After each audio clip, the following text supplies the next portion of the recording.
Démarrage des consultations en vue de la formation d'un gouvernement d'union nationale. Le président de la République par intérim a rencontré aujourd'hui les 4 principaux groupements politiques. 31 juillet 1962, 31 juillet 2012, l'Organisation panafricaine des femmes fête ses 50 années. La journée a été marquée chez nous par une remise de dons déplacés des régions du nord du pays. Justement, les populations des régions du Nord au centre des préoccupations du moment, un convoi d'engrais, de semences et de carburant vient de quitter Bamako pour Tombouctou. Il est destiné aux producteurs de la région.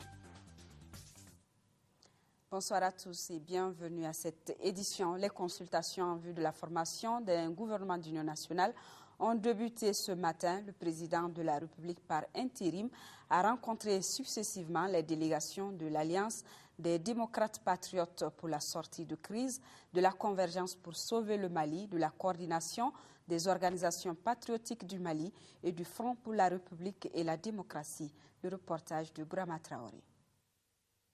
Quand le temps est compté, il faut aller vite et même très vite. Le président de la République par intérim semble bien comprendre. Le professeur Djangounda Traoré a entamé ce mardi des consultations en vue de la formation d'un nouveau gouvernement d'union nationale, une activité qui se déroule à huis clos. Et c'est le regroupement politique ADPS qui ouvre les balles. Après d'une heure d'échange avec le président Traoré, la délégation sort avec une précision sans embâche. Nous avons dit que pour nous, ce n'est pas une question de partage de gâteau. Aujourd'hui, c'est une question de partage de fardeau. Et que si nous devons donner des cadres, nous verrons dans quelles conditions nous participerons dans le gouvernement. 2 heures plus tard, une autre délégation de la Convergence pour sauver le Mali est reçue par le président de la République par intérim. Au centre des échanges, les préoccupations de la nation, avec en ligne de mire la formation d'un gouvernement d'union nationale. La question de la formation du gouvernement est une question certainement importante, mais le Mali est plus important que le gouvernement. Nous avons parlé du Mali, mais le Mali comporte aussi le gouvernement. Même question au centre de discussion entre le président Djangounda Traoré et une délégation de la coordination des organisations patriotiques du Mali, COPAM. Ce regroupement partage surtout les propositions récentes du chef de l'État, notamment la création d'un haut conseil d'État. Nous avons noté toutes les propositions et nous avons trouvé quand même que c'est une très bonne contribution, disons, aujourd'hui à l'apaisement du climat social et politique du pays. Donc, une position que nous partageons bien avec lui. Dernière délégation reçue par le chef de l'État, c'est celle du Front pour la démocratie et la République FDR. Conduite par son vice-président, la délégation a longuement échangé avec le président de la République par intérim sur les défis nationaux. Mais l'essentiel des discussions a porté sur la formation du futur gouvernement.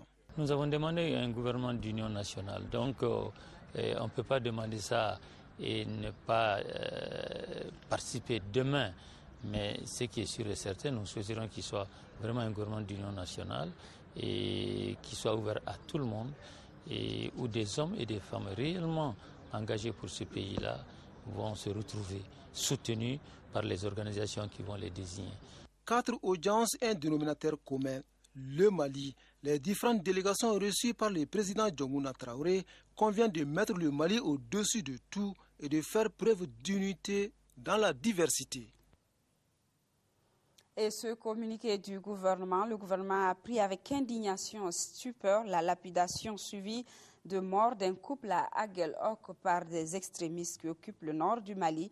En même temps qu'il exprime sa compassion aux familles des victimes, le gouvernement condamne avec la dernière énergie cette pratique obscurantiste et assure que cet acte ne restera pas impuni. Le gouvernement réitère sa détermination à continuer à tout mettre en œuvre pour obtenir la libération rapide des zones occupées dans le nord malien. Le gouvernement lance un appel pressant aux forces vives du pays, aux organisations sous-régionales, régionales et internationales pour qu'elles se mobilisent en vue d'accélérer le rétablissement de l'intégrité territoriale du Mali. Et la déclaration de l'Association malienne des droits de l'homme, l'AMDH, qui a pris avec indignation que les islamistes ont tué un couple par lapidation à Guelok dans la région de Gao, au nord du Mali, condamne avec rigueur cet acte ignoble, barbare, qui est une violation flagrante des droits humains. La MDH adresse à la famille des défunts ses sincères condoléances et l'expression de sa profonde compassion, recommande aux autorités chargées de la sécurité des personnes et de leurs biens de prendre toutes les mesures nécessaires et utiles afin de faire cesser ces actes. Suite à la disparition du président du Ghana, John Atta Mills, le président de la République par intérim a dépêché le ministre de l'Intégration africaine auprès de la représentation diplomatique du Ghana dans notre pays pour la signature du livre de condoléances. Madame Traoré Rokiatou Gikine, ministre de l'Intégration africaine, a signé le livre de condoléances ouvert à cet effet. Le président du Ghana, John Atta Mills, est mort il y a quelques jours et le peuple malien, à travers son ministre de l'Intégration africaine, prie pour le repos de son âme. L'ambassade du Royaume du Maroc au Mali a célébré hier les 13 ans de l'accession du roi Mohamed VI au trône. C'était au cours d'une réception qui a regroupé plusieurs personnalités, parmi lesquelles des membres du gouvernement, occasion également pour le diplomate marocain de faire le bilan des actions entreprises par son pays et de dévoiler les nouveaux axes de développement du royaume chérifien. Le compte-rendu d'Abdrahman Mega.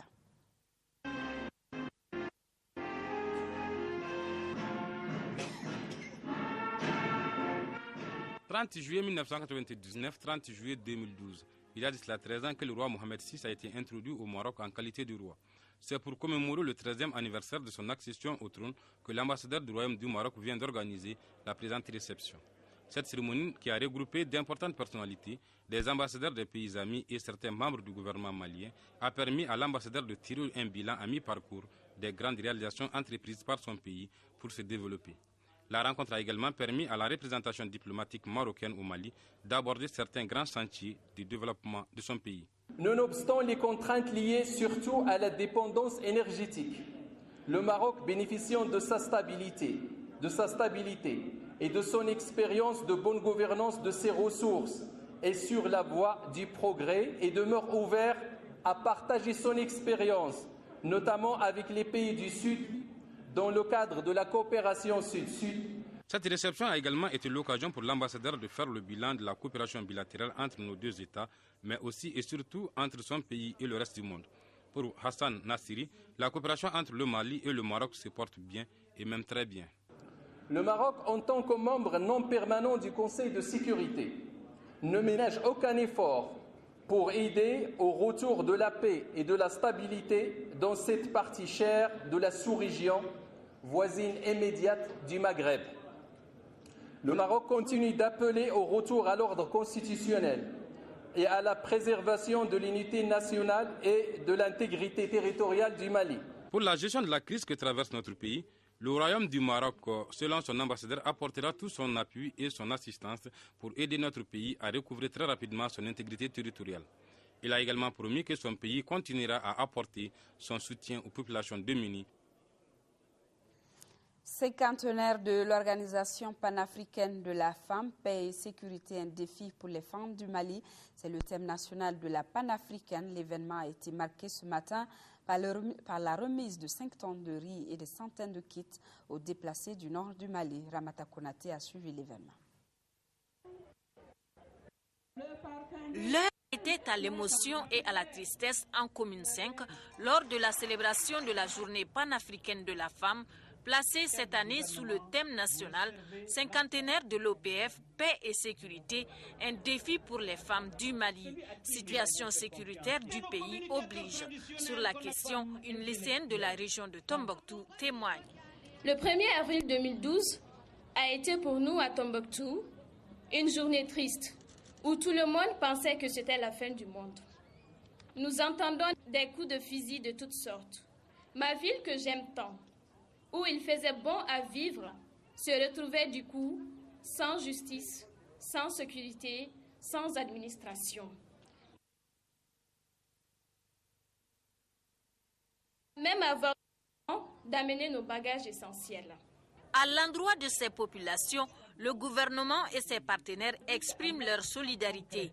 Ils ont offert 5 tonnes de riz et des centaines de kits aux déplacés des régions de Gao, Tombouctou et Kidal. Les autorités ont rassuré les bénéficiaires en ce qui concerne la mobilisation des ressources. Soyez assurés que le gouvernement, l'ensemble des Maliens, de l'intérieur, de l'extérieur, sont mobilisés pour pouvoir vous apporter soulagement et accepter nos excuses si, malgré vos attentes, nous n'arrivons pas à répondre à tout et à tous.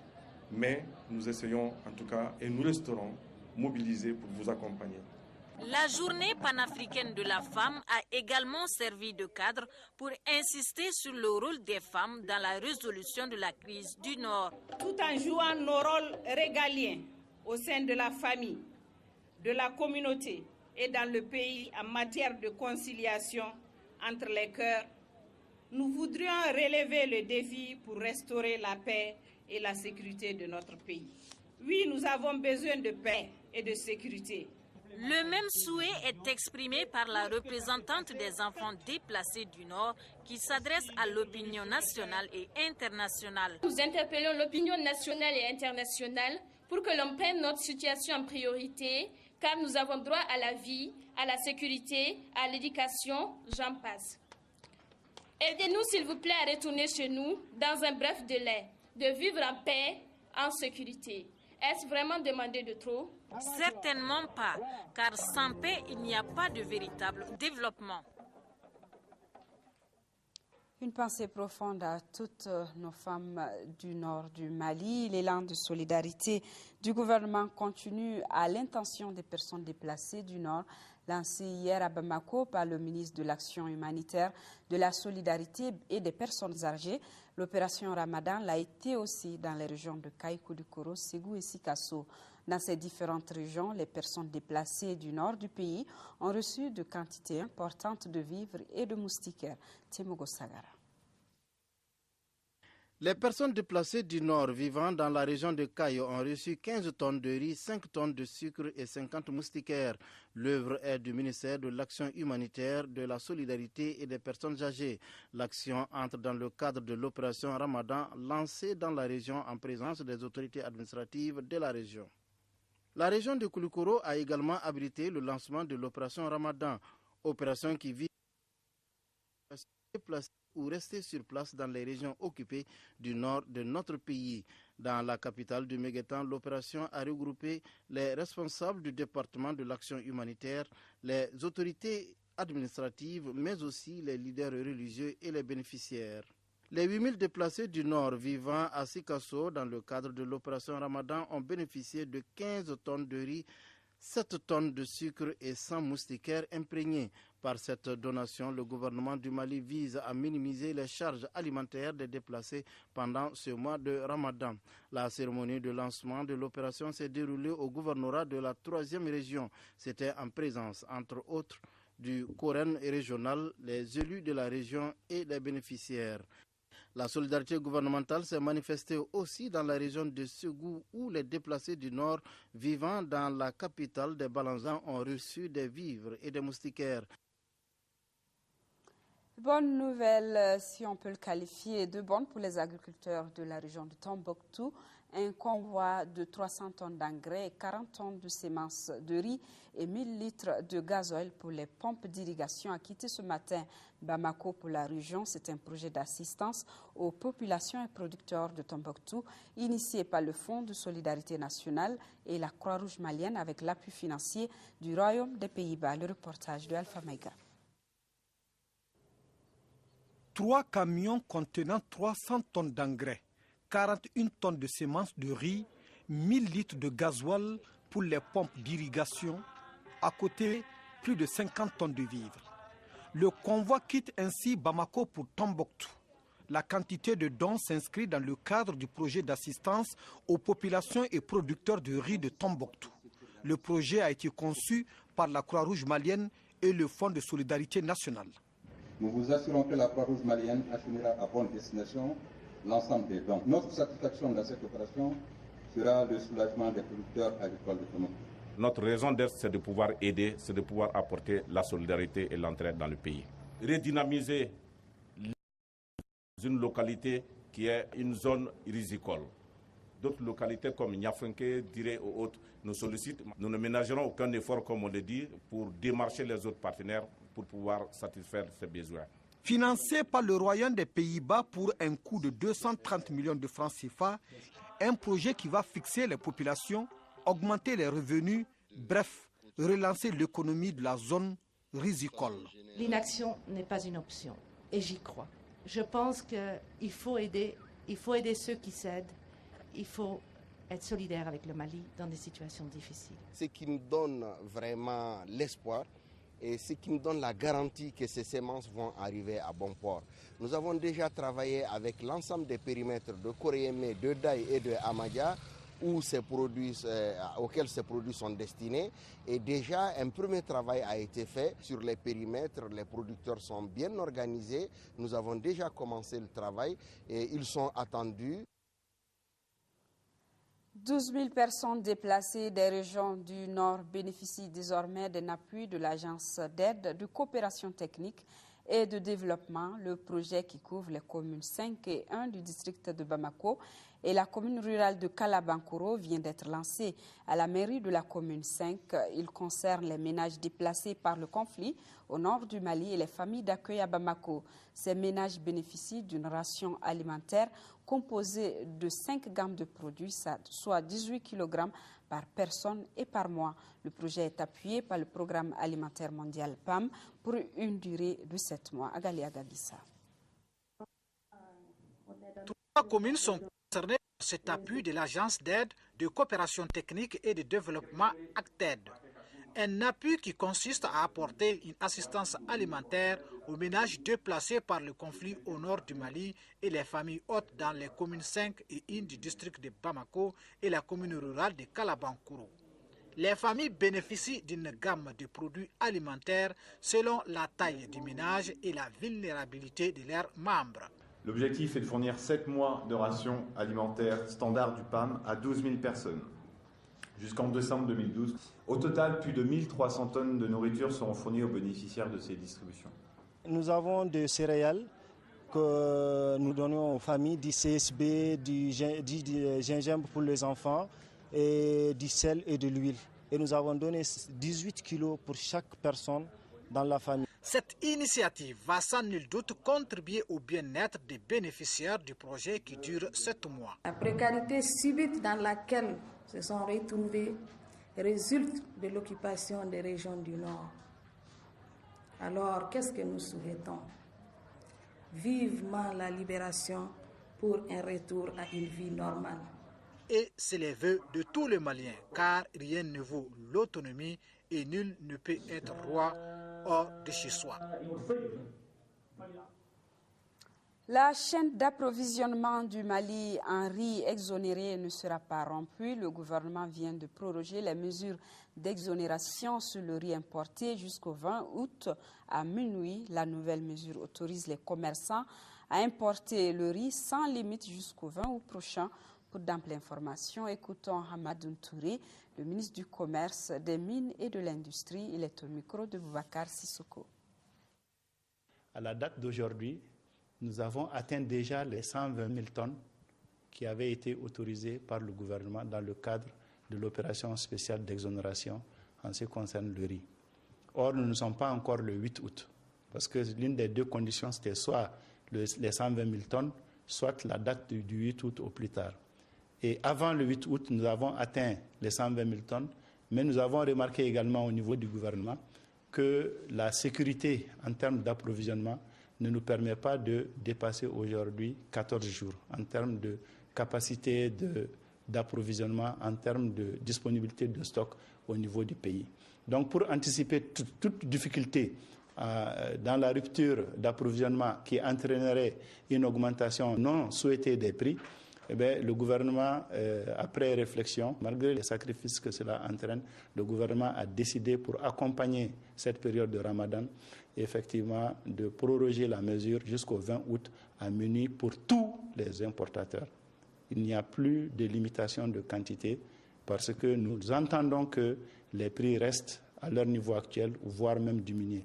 Parce qu'il faut saluer cette mesure du gouvernement qui a permis, quoi qu'on dise, de constater quand même que les marchés sont régulièrement et suffisamment approvisionnés avec des prix qui sont maîtrisés. On ne peut pas maîtriser les prix si le bien n'est pas là. Si le riz n'est pas là, on ne peut pas maîtriser les prix.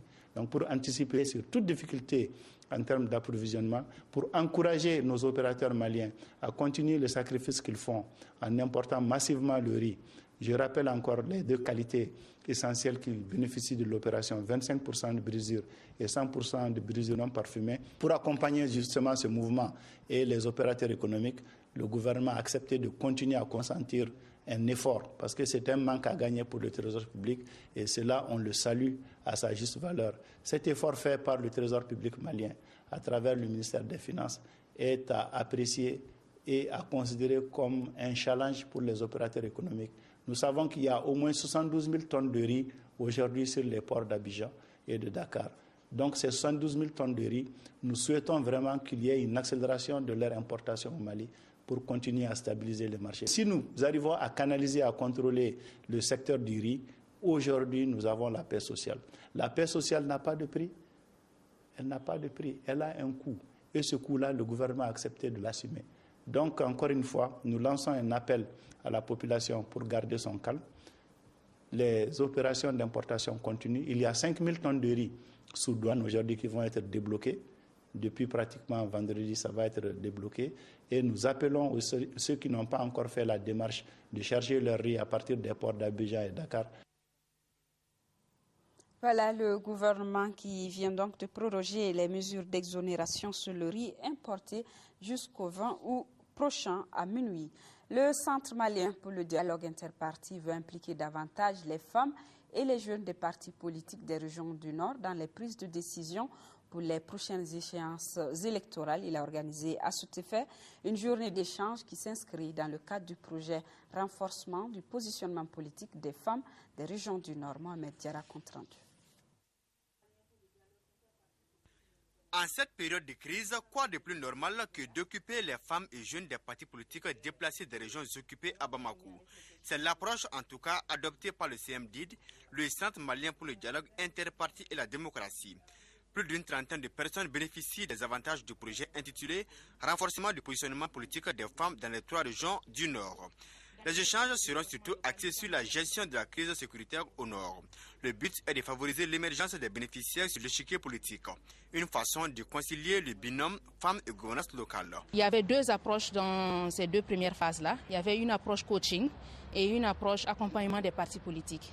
Donc l'approche coaching, c'était essentiellement trouver des personnes ressources aptes à accompagner les femmes conseillères afin de les aider dans leur travail de femmes élues ainsi que dans les difficultés qu'elles éprouvent dans la vie de tous les jours. La deuxième approche, c'est l'approche accompagnement des partis politiques. On a remarqué que dans les régions du Nord, les femmes ont beaucoup de difficultés à émerger. Ce projet, qui est donc à sa 3e phase, a 2 composantes essentielles.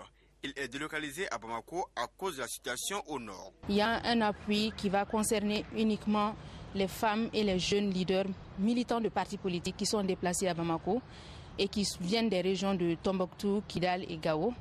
Et la deuxième composante, c'est l'appui un peu aux partis politiques, c'est-à-dire amener les partis politiques à s'impliquer en faveur de ces femmes et de ces jeunes-là pour trouver des solutions à cette crise sécuritaire que nous vivons actuellement au Mali. Le projet bénéficie de l'appui financier de l'aide de l'Église norvégienne, une organisation internationale qui apporte des appuis aux réfugiés et autres populations touchées par les catastrophes. Notre pays, à l'instar de la communauté internationale, célèbre demain 1er août la Semaine mondiale de l'allaitement maternel. Le thème de cette année est comprendre le passé, planifier l'avenir, célébrer les 10 ans de la stratégie mondiale pour l'alimentation du nourrisson et du jeune enfant de l'OMS et de l'UNICEF. Le Mali a adhéré à la stratégie mondiale en 2006. Elle permet d'identifier les besoins pratiques d'alimentation infantile afin de réduire la malnutrition et la pauvreté dans le monde. Pour plus de détails, écoutons le ministre de la Santé, Soumana Makadi, les au micro de Fatmata Kone. Fondé sur une approche l'appel pour le développement de politiques nationales complètes concernant l'alimentation du nourrisson et du jeune enfant. Elle fournit des conseils protégés, promouvoir et soutenir l'allaitement maternel pendant les 6 premiers mois et sur la poursuite de l'allaitement pendant 2 ans ou au-delà avec des aliments complémentaires adéquats, appropriés et locaux à partir de l'âge de 6 mois. Chers compatriotes, conformément à cette directive de l'OMS et de l'UNICEF, le Mali a élaboré sa stratégie nationale pour l'alimentation du nourrisson et du jeune enfant depuis l'année 2006. Cette stratégie repose sur l'importance avérée de la nutrition dans les premiers mois et les premières années de vie et sur le rôle crucial des pratiques d'alimentation appropriées dans l'atteinte d'un état de santé optimal. Sa mise en œuvre s'est concrétisée entre autres par l'adoption de la stratégie Initiative Hôpitaux Amis des bébés dans le cadre de la promotion de l'allaitement maternel. 42 structures ont reçu le label Amis des bébés. Le suivi ou la supervision des centres.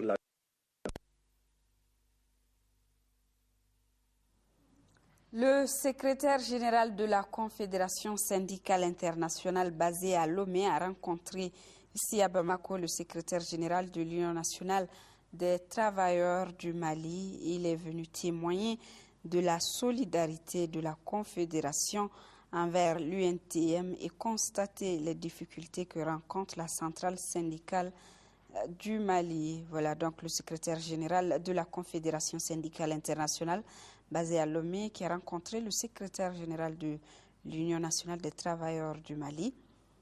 Il faut souligner que la Confédération syndicale internationale regroupe 88 organisations syndicales de 48 pays, dont le Mali, à travers l'UNTM.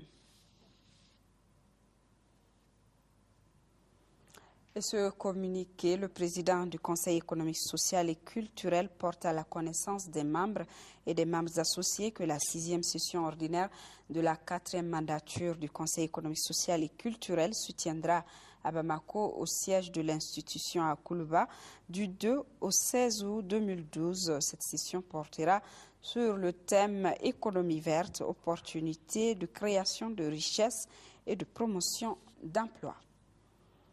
La 2e session ordinaire de la Cour d'assises au titre de l'année 2012 s'est ouverte hier à Caille. Au programme de cette session, 31 dossiers dont des atteintes aux biens publics. On compte 3 femmes parmi les 55 accusés de Caille. Le reportage de Idrissa Goulo Sissoko. La 2e session de la Cour d'assises de Caille a démarré par la prestation de serment des 5 assesseurs qui aideront les magistrats lors de cette session qui durera 10 jours. Au rôle de cette session, 31 affaires qui concernent 55 accusés, dont 3 femmes. Les affaires vont de l'atteinte aux biens publics, au vol qualifié en passant par les coups mortels, assassinats, meurtres, infanticides et pédophilie. La recrudescence de crimes de sang interpelle l'État, qui, coûte que coûte, doit protéger les citoyens, car la personne humaine doit être protégée pour son intégrité physique. Dans son intégrité physique, dirais-je. Après les crimes de sang, il faut déplorer les crimes de meurtre. La pédophilie, qui jusque-là était inconnue de nos mœurs, prend de plus en plus du poil de la bête. Selon le représentant du bâtonnier des avocats, la pauvreté et le chômage sont les terreaux de la délinquance. Aussi, il dira à la Cour que les avocats tenteront de présenter les accusés sous leur jour nouveau. Monsieur le Président, nous sommes certains que parmi les 55 accusés, certains sont coupables. Ceux qui sont coupables, nous n'avons pas mission de défendre l'indéfendable. Non, mais nous avons mission de le présenter sous un jour favorable afin que l'on regarde attentivement son cas. Pour les innocents, il est de l'intérêt même de la société que le coupable soit acquitté plutôt que l'innocent condamné. Les différents intervenants ont tous condamné la situation que vit le nord de notre pays et ont assuré que les crimes commis ne seront pas impunis. Ils ont condamné aussi les agressions dont les journalistes sont victimes ces derniers temps.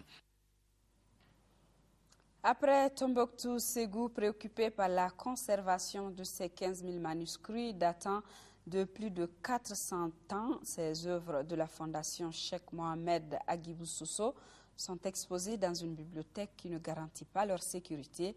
Alors, comment faire pour les sauver? Notre reporter Kandesila est allé voir.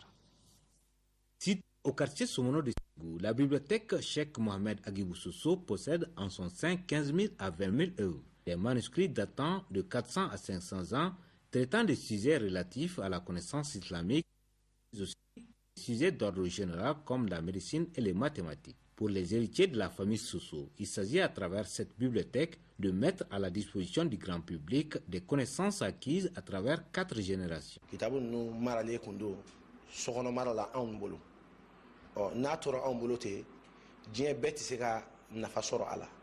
Nous conservions les manuscrits dans les maisons. Nous avons décidé de les faire sortir pour que chacun puisse en tirer profit. C'est une des recommandations de l'islam.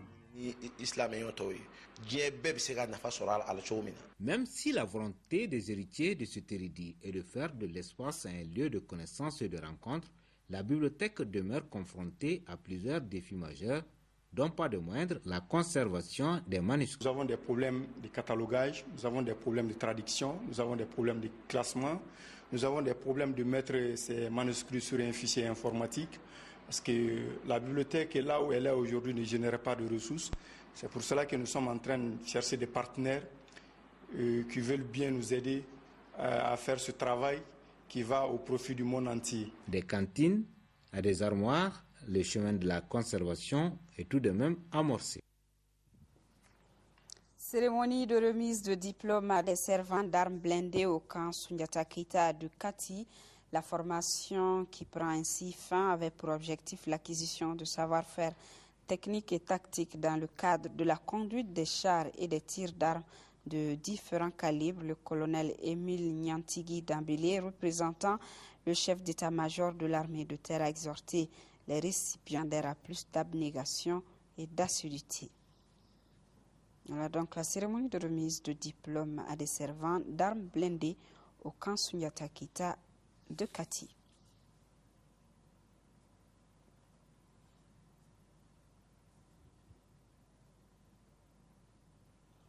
Le stade malien de Bamako joue demain contre le Djoliba AC au compte de la première journée de la Coupe de la Confédération. Le ministère des Sports et la Fédération malienne de football ne veulent rien laisser au hasard au niveau de l'organisation. Une conférence de presse a été organisée à cet effet au département des sports afin d'évoquer les différentes mesures envisagées. Khalifa Namatraoré, compte rendu. Quand le derby national, le stade malien de Bamako, Djoliba AC, s'exporte sur la scène continentale, il y a lieu d'apporter plus d'attention à l'organisation du match. La commission mise en place par le ministère des Sports et la Fédération malienne de football veut faire de ces premiers face-à-face entre deux clubs maliens en compétition africaine une rencontre modèle. Vous vous rappelez que le match Mali-Algérie a été délocalisé. Tout le monde connaît les questions de fond. C'était au Burkina Faso. C'est relié par surtout aux questions de sécurité en République du Mali. Ensuite, la violence constatée ces dernières années dans nos stades. Il faut le constater, il faut le témoigner, il faut le dire. Vous voyez, au 26 mars, où aura ce match-là, il y a eu des cas. Et au Modibo Keita, il y a eu des cas. Donc cela veut dire que ça continue. Il s'agit à chacun de jouer sa partition. Nous vous sollicitons pour informer et sensibiliser sur ces différents enjeux le public, particulièrement les supporters. Des dispositions sont prises par rapport à l'accès au stade du 26 mars. Tous les billets et cartes sont payants. Ça, c'est dans le cadre du test, on a voulu éviter toutes sortes de discriminations. La seule ouverture,